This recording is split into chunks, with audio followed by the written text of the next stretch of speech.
Keren-keren ya kerajinan kacanya. Dengan memanfaatkan panas, kaca bisa dibuat berbagai macam kerajinan loh. Ada juga alat yang dapat mengubah uap menjadi sumber panas. Tonton laptop si Unyil sekarang ya.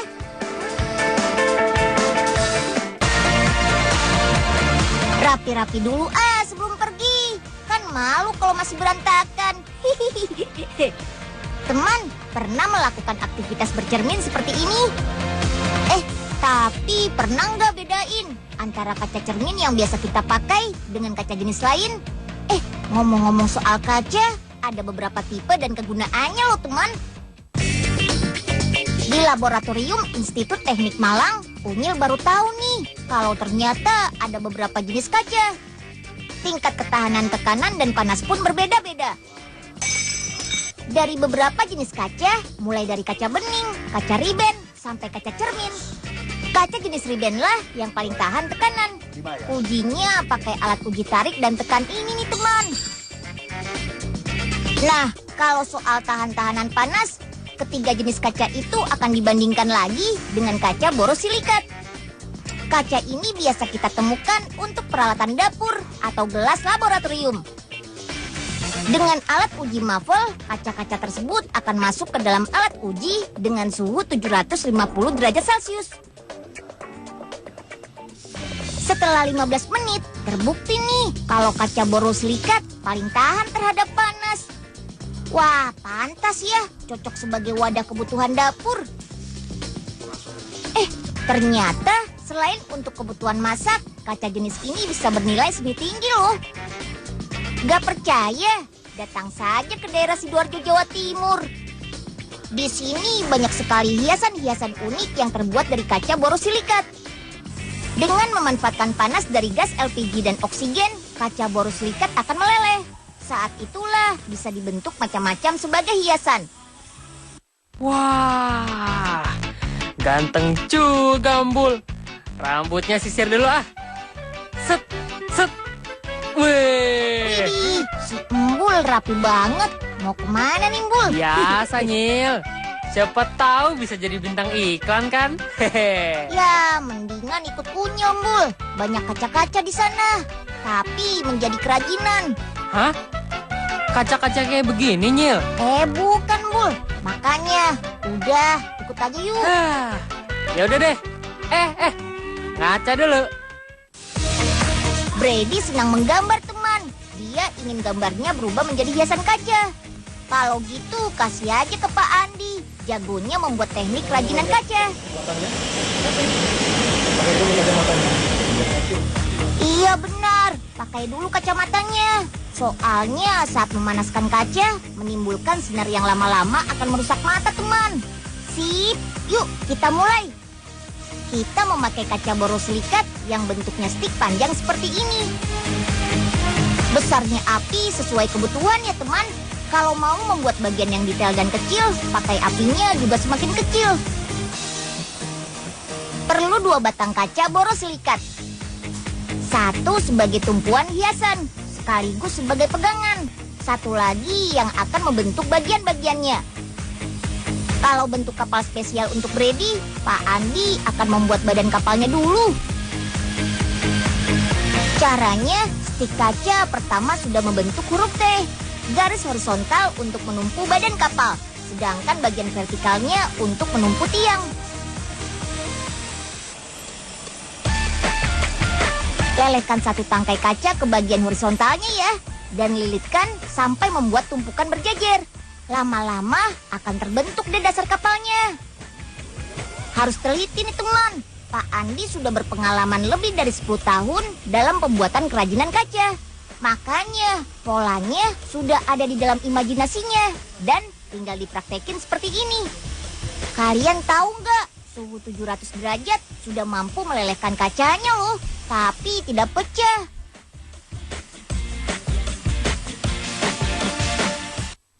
Keren-keren banget hiasannya. Embul mau yang ini ah. Yang gitu aja deh. Embul, hati-hati dong. Ini tuh gampang pecah. Enggak kok. Aduh, Ya, baru aja Unyil ingetin. Jadi ganti deh nih. Gimana nih, Nyil? Aduh. Sambil nunggu kapalnya jadi, lihat Kak Fatkur bikin bunga untuk Malika yuk. Widih, Malika keren banget nih, pakai kacamata hitam. Kalau membuat bunga matahari, bentuknya dari bagian dalam bunga dulu ya teman. Untuk membuat kelopak-kelopaknya, gunakan bantuan pinset. Fungsinya untuk menarik kaca yang meleleh itu supaya ujungnya runcing dan supaya mekar juga. Nah, kalau bunga mawar, Pak Andi sudah punya cetakannya nih. Jadi, setelah kaca dibuat menggumpal, langsung tekan ke cetakan bunga.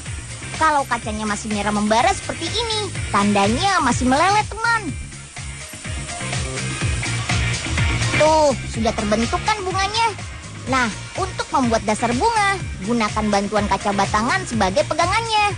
Baru dia dibentuk. Oh iya, supaya bunga terkesan natural, buat bagian batangnya sengaja tidak lurus ya. Bunga nggak lengkap nih kalau tanpa daun. Nah, tinggal tempel deh di bagian batangnya.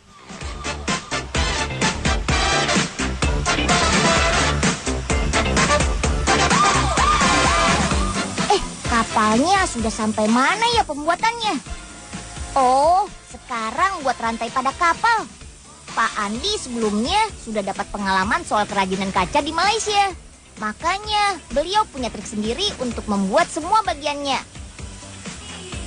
Cara membuatnya, setelah kaca meleleh, langsung dipelintir seperti ini dan tempel ke badan kapal. Aduh, kelihatannya sih gampang ya. Padahal sih butuh latihan yang lama tuh. Bikin ujung kapalnya juga teman. Nanti akan membentuk bendera di ujungnya. Sip deh. Nah, sudah jadi nih semua bentuknya. Kalau bagian pewarnaan, biar Ibu Puji saja yang mencotokkannya dulu. Kita memakai cat khusus kaca. Melukisnya pelan-pelan saja, tapi merata. Teman-teman bisa berkreasi warna sesuai dengan keinginan. Warnai bagian-bagiannya menggunakan kuas lukis ya teman. Oh iya, kerajinan kaca yang sudah berjalan 10 tahun ini pernah menjual kerajinannya sampai 6,5 juta loh. Semua tergantung dari tingkat kerumitannya. Ayo, siapa nih yang paling jago mewarnai? Semangat ya teman-teman. Wah, hasilnya cantik kan? Selain memang untuk hiasan, kerajinan kaca borosilikat ini bisa juga untuk trofi atau piala penghargaan. Gak heran deh kalau omset penjualannya bisa 60 juta per bulan. Wow! Panas juga ternyata. Tahu gitu, Embul lebih hati-hati tadi megangnya. Ternyata bikinnya susah. Wah, Embul nyoba bikin ya. Ya ampun, sampai keringetan begitu, Mbul. Unyil gangguin aja nih. Liatin aja. Embul bisa bikin sendiri. Wah, hebat tuh. Berani berbuat, berani bertanggung jawab ya, Mbul. Berisik kamu, Nyil. Tahu, siapa mau beli tahu? Pembuatan tahu ini unik loh, teman. Tahunya dibuat menggunakan ketel uap. Sudah tahu belum apa itu ketel uap?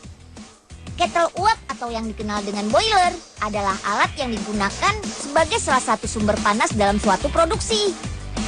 Nah, teman-teman, ada yang tahu bagaimana cara pembuatan ketel uap atau boiler ini?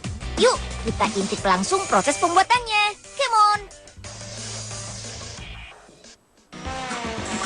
Wih, di sana ada kembang api nih. Embul mau ke sana ah. Nyil, ayo ikut gue, Nyil. Mbul, Kita lihat kembang api di sana. Itu bukan kembang api, Mbul. Pokoknya Embul tetap mau ke sana, Nyil. Dasar Mbul. Kalau dibilangin nggak percaya sih nih. Wah, bagus banget kembang apinya. Aduh, sakit. Ya, tuh Bukan, Nyil. embul sih. Nggak Tolong percaya embul, sama Nyil. Unyil. Itu tuh bukan kembang api, melainkan proses penghalusan dari sisa-sisa pengelasan. Udah, Embul, mendingan kita lihat boiler yang sudah jadi aja. Pertama kita ukur terlebih dahulu lembaran plat stainless. Selanjutnya, potong lembaran plat dengan menggunakan las plasma. Jangan lupa pakai alat pelindung ya. Bagian plat stainless yang baru saja dipotong, jepit dengan alat ragum dan haluskan dengan mesin gerinda untuk menghilangkan sisa-sisa dari pengelasan.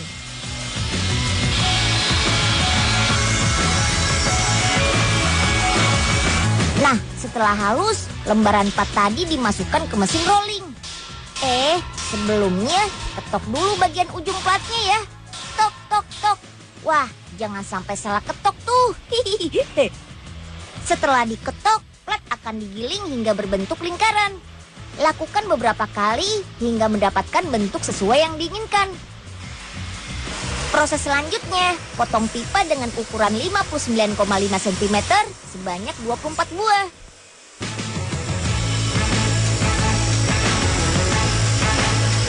Kemudian lubangi plat stainless yang sudah diberi tanda sebelumnya. Nah, selanjutnya pipa dan plat stainless tadi akan disatukan. Masukkan pipa ke dalam lubang plat stainless dan jangan lupa untuk selalu mengukur tingkat keseimbangannya. Setelah semua terpasang, tinggal dilas deh. Wih.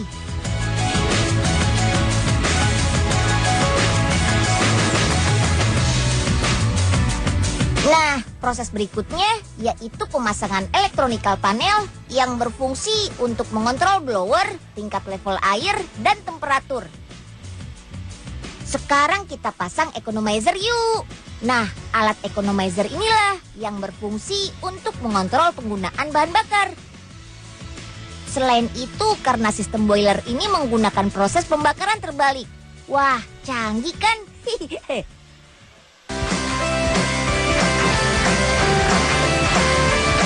Nah, sekarang kita lihat proses pemolesan nih teman. Dari bagian bodi boiler hingga penyangga rodanya, poles sampai bersih ya.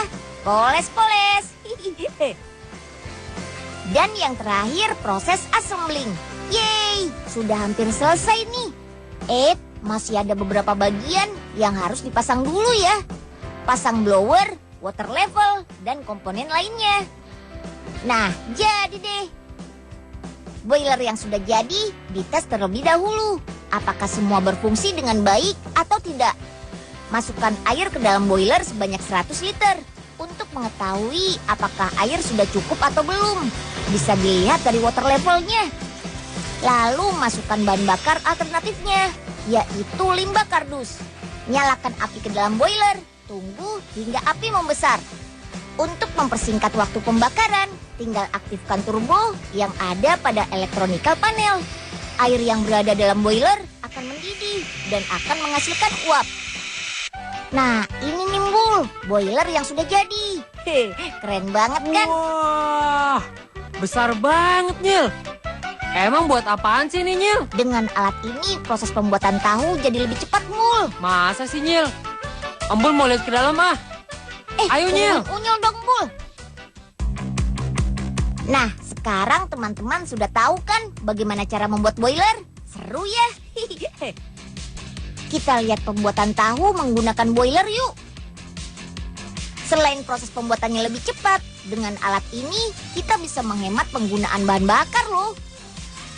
Karena sudah menggunakan bahan bakar alternatif dan sesuai dengan kebutuhan industri rumahan. Selain itu desainnya portable dan minimalis. Dan tentu saja harganya terjangkau loh. Mantap! Wih, mesin membalut seluruh biskuitnya dengan lumuran coklat. Aduh, enak banget pasti tuh. Unyil jadi pengen banget nih nyicipin. Yap, teman-teman, Unyil sedang berada di pabrik biskuit coklat nih. Lokasinya di kawasan industri Jalan Wahab Afwan, Bekasi. Yuk, kita racik adonan biskuit coklatnya dulu. Kita buat adonan pertama terlebih dahulu. yaitu adonan bahan-bahan cair yang terdiri dari margarin, gula, pengembang, perasa, dan coklat pasta. Campur dan aduk selama 10 menit. Pastikan semua adonan tercampur rata ya.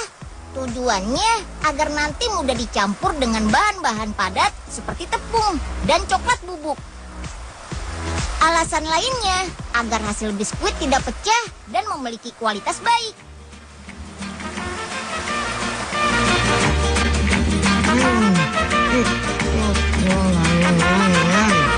Cemilan manis ini enak banget nih. Apalagi coklatnya. Enak banget. Siu. Bukannya itu unyil ya? Bah, enak banget tuh. Gitu ya, nggak bagi-bagi embul. Awas ya, pasti unyil masih punya banyak tuh biskuit. Embul kerjain ah. Hayo Nyil, ampun. rasain goncangan embul. Bagi sini biskuitnya. Aduh, Embul, Unyil cuma punya satu nih. Bilang dong kalau mau. Unyil kan bisa antar ke tempat pembuatnya. Bener Nyil. Wah, asik tuh. Gitu dong. Hehe.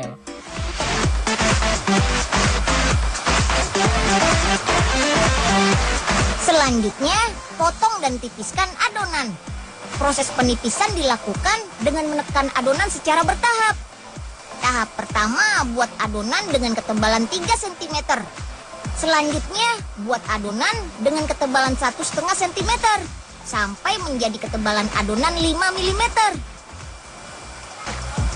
Lanjut, saatnya adonan dicetak. Wah, cepatnya proses pencetakan. Adonan sisa hasil pencetakan akan terkumpul secara otomatis untuk diolah kembali. Sip, cetakan-cetakan biskuit akan segera dipanggang. Panggang biskuit di atas api langsung dengan suhu 290 derajat Celcius. Wah, panas banget ya. Proses pembuatan biskuit dari adonan sampai dengan masak hanya 5 menit loh. Tidak heran deh jika dapat menghasilkan biskuit yang super banyak dengan kerja mesin selama 24 jam. Widih.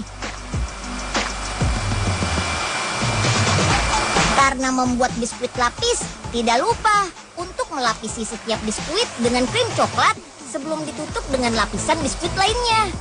Untuk membuat adonan krim, membutuhkan bahan-bahan seperti margarin, gula pasir, pengembang, coklat pasta. Plus, tambahkan coklat bubuknya. Sip deh, krimnya dapat ditambahkan pada bagian atas biskuit. Wah, mantap! Secara otomatis, biskuit lainnya akan menutup krim dan akan membawa biskuit-biskuit ini menuju tempat pelumuran coklat. Lihat betapa nikmatnya lumuran coklat yang dibalut ke seluruh permukaan biskuit. Unyil jadi pengen banget nih nyicipin biskuitnya. Agar lumuran coklat dapat melapisi biskuit dengan sempurna, jalankan alat penyemprot. Alat ini juga akan membuat motif bergelombang alami pada permukaan biskuit coklat. Nah, biskuit-biskuit ini siap untuk didinginkan. Ayo biskuit lapis coklat, berbaris yang rapi ya. Ruangan pendingin ini memiliki suhu kurang lebih 5 sampai 8 derajat Celcius. Suhu yang baik untuk mempertahankan kepadatan coklat agar tidak mudah mencair. Oke deh, biskuit akan berjalan dengan ban berjalan menuju proses pengemasan.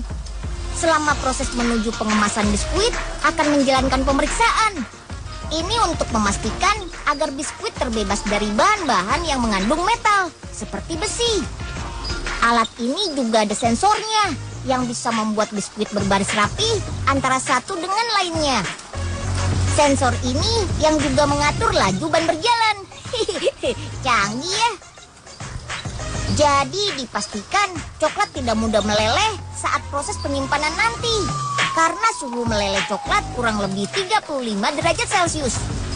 Oh iya, ban berjalan mampu menghasilkan 350 biskuit setiap 1 menitnya loh. Wah, keren kan? Sip, akhirnya proses yang ditunggu-tunggu datang, yaitu proses pengemasan. Om Tante, jangan lupa dong kirim untuk Unyil ke desa Sukamaju ya. Gak usah banyak-banyak deh, cukup 1 dus saja. Wah, kalau emang rezeki nggak kemana. Ayo biskuit coklatku, ambil 1, dapat semua. Loh. Wah, tolong. Tuh. Unyil. Aduh, Nyil. ada-ada aja sih. Kan udah dibilang jangan iseng. Tuh kan, kena batunya deh. Iya, Unyil coming. Wih, cantik-cantik banget kan tasnya. Biar makin gaya, jangan lupa kenakan tas cantik ya. Kerajinan unik yang satu ini memang banyak sekali penggemarnya, terutama kaum hawa. Dalam dunia fashion, tas dibuat dalam beraneka macam perlengkapan wanita. Tas menjadi salah satu benda yang membuat penampilan kita makin gaya. Keren kan? Kalian pasti kaget kalau Unyil kasih tahu tasnya terbuat dari apa. Terbuat dari kantong semen. Jangan lupa nonton laptop si Unyil besok ya. Episode Makin Gaya, Rabu 18 November 2015, jam 12.35, hanya di Trans 7.